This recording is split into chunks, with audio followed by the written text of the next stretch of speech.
ارشاد فرمایا مدنی کریم صلی اللہ تعالی علیہ وسلم نے اور لوگوں اس وقت اپنے آپ کو بچانا، اپنے دین کو بچانا، اپنے ایمان کو بچانا.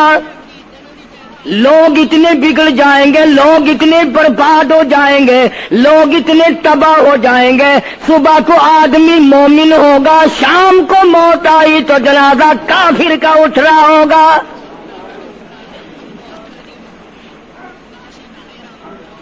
ارشاد فرمایا محمد عربی صلی اللہ تعالی علیہ وسلم نے او لوگوں اس وقت سے اپنے آپ کو بچانا، اس وقت اپنے آپ کو سنبھال کے رکھنا، قرآن کریم کے ساتھ جوڑ دینا، ایمان اور اسلام کے ساتھ وابستہ کر دینا. لوگ اتنے بگڑ جائیں گے، ہر کوٹھی، ہر بنگلہ، ہر مکان، ہر دکان، ہر ہوٹل، ہر تمام کے تمام چاروں طرف سے قرآن کریم کے بجائے، درود پاک کے بجائے، استغفار کے بجائے، کلمہ طیبہ کے بجائے کنجری کی آواز آنے لگے گی. ارشاد فرمایا محمد کریم صلی اللہ تعالی علیہ وسلم نے او لوگوں اس وقت اپنی زندگی کا خاص خیال کرنا. لوگ اتنے تباہ ہو جائیں گے، جنازہ بنگلے سے نکلے گا، جنازہ کوٹھی سے نکلے گا، جنازہ شاہی محل سے نکلے گا، جنازہ ایوان صدر سے نکلے گا، جنازہ بہت بڑے ڈیرے سے نکلے گا، جنازہ بہت بڑی شاہی منزل سے نکلے گا. حال یہ ہوگا مرنے والے کے پلے ایمان کی رتی نہیں. مشکاۃ شریف میں حدیث پاک موجود ہے. ارشاد فرمایا کالی کملی والے صلی اللہ تعالی علیہ وسلم نے او لوگوں موت کے وقت کی پیاس کا انتظام کرو. اتنی شدید پیاس لگتی ہے، اتنی سخت پیاس لگتی ہے، سمندر پلا دو پیاس نہیں بجھتی. ارشاد فرمایا مدنی کریم صلی اللہ تعالی علیہ وسلم نے او لوگوں موت کے وقت کی تلخی سے پناہ مانگو، کڑوا پن سے پناہ مانگو، موت کے جھٹکے سے پناہ مانگو. اتنا سخت منہ کڑوا ہو جاتا ہے، آدمی کے مرنے کے بعد بھی لاکھوں برس تک منہ کڑوا رہتا ہے. ارشاد فرمایا مدنی کریم صلی اللہ تعالی علیہ وسلم نے او لوگوں موت کے صدمے سے پناہ مانگو، موت کے جھٹکے سے پناہ مانگو، موت کے وقت سے پناہ مانگو.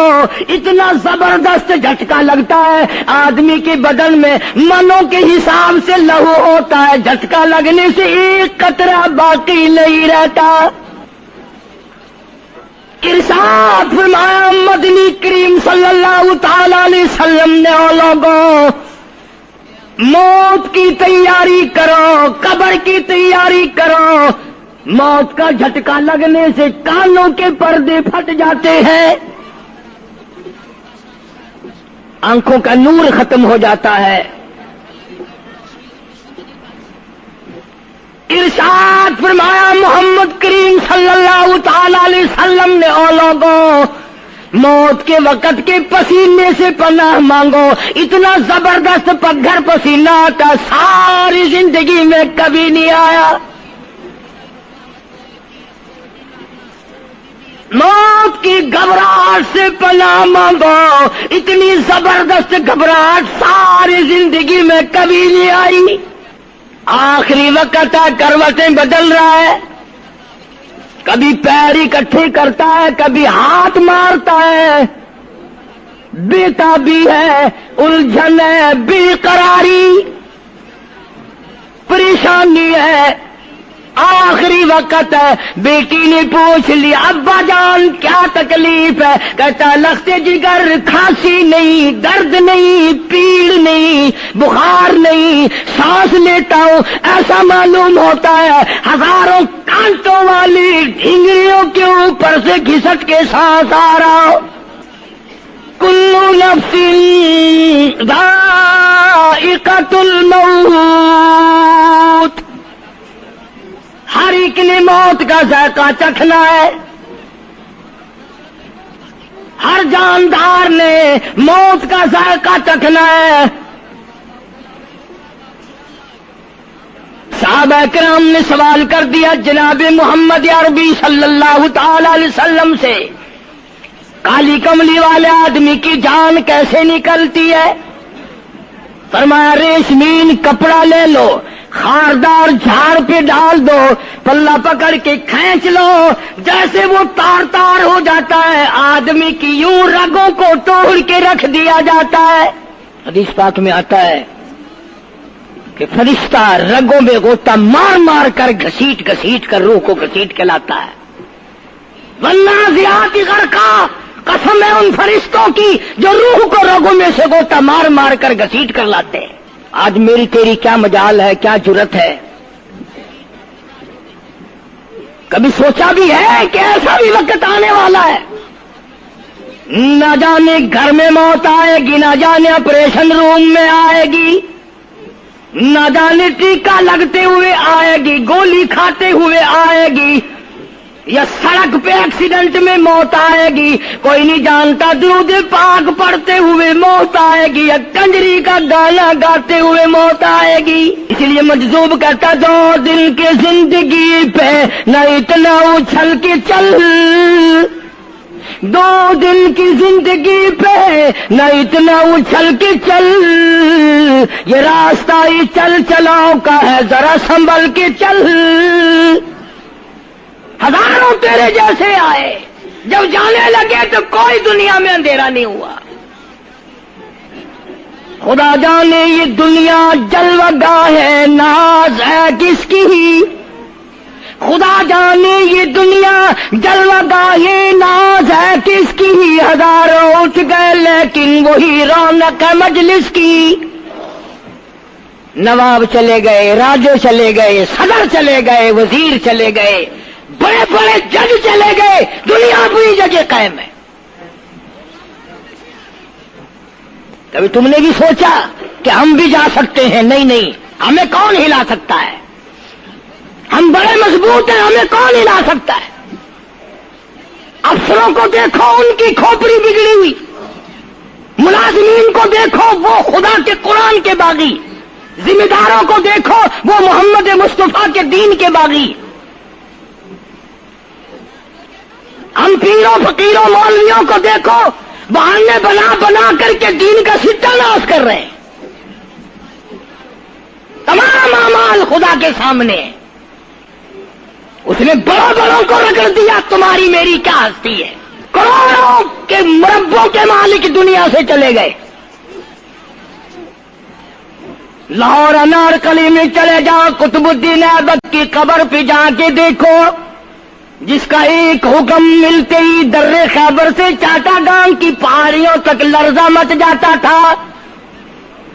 وہاں جا کے دیکھو لکھا، جن کی ڈنکی سے گرجتے تھے زمین و آسمان، جن کے ڈنکے سے گرجتے تھے زمین و آسمان، اور گھاس ہے ان کی قبر پر اور نشان کچھ بھی نہیں، جھاڑ ہے ان کی قبر پر اور نشان کچھ بھی نہیں۔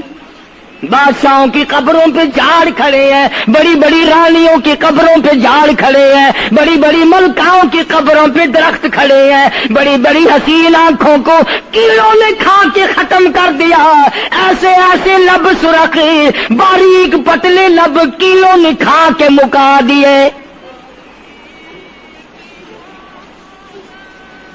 اسی لیے قرآن کریم للکار کے کہتا ہے، فرمایا وَنُفِخَ فِي الصُّورِ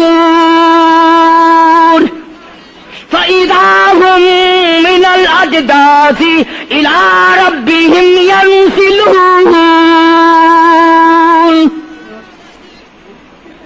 جب قیامت کا سور پھونکا جائے گا، ہر آدمی اپنی قبر سے نکلے گا، کہیں گے قالوا یا ویلنا من بعثنا من مرقدنا هذا ما وعد الرحمن وصدق المرسلون۔ قبروں میں عذاب بھگتنے والے لوگ، دردناک عذاب بھگتنے والے لوگ قیامت کا خوفناک منظر دیکھ کے کہیں گے الہی ہم سوئے ہوئے تھے، ہمیں کس نے جگا دیا؟ قبر کا عذاب نیند معلوم ہوگا قیامت کے عذاب کے مقابلے میں. تمہیں تو یقین نہیں آتا ہوگا, کہتا ہوگا قاری حنیف کہانیاں کہہ رہا ہے. ہاں, جو مر گئے ان سے جا کے پوچھو, جاؤ قبرستان میں جا کے پوچھو تمہارا کیا حال ہے. جن کا مر جاتا ہے وہ اپنے مردے کو اٹھا کر قبرستان میں لے جاتے ہیں. قبر کھودی, پرانا مردے کی ہڈیاں نکل آئیں, ان ہڈیوں کو نکال کر باہر رکھا, گاڑا پکڑاتے, اینٹ دیتے, اپنی میت کو اتارتے, ان ہڈیوں پہ پیر آ گیا, اس کھوپڑی پہ پیر آ گیا جو پہلی قبر سے نکال کے رکھی تھی.